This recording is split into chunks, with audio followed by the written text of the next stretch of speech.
अगर आप या आपके यहाँ कोई भी नीट री एग्जाम परीक्षा देने जा रहे हैं तो ये खबर आपके लिए बेहद जरूरी है। परीक्षा के दिन सफर की चिंता थोड़ी कम करने के लिए छत्तीसगढ़ में रेलवे ने नीट अभ्यर्थियों की सुविधा के लिए खास इंतजाम किए हैं।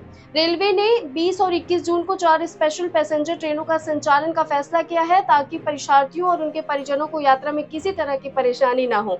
रेलवे के अनुसार कोरबा और दुर्ग के बीच विशेष पैसेंजर ट्रेनें चलाई जाएंगी। वहीं 21 जून को Chhindwara Itwari special MEMU train भी संचालित होगी।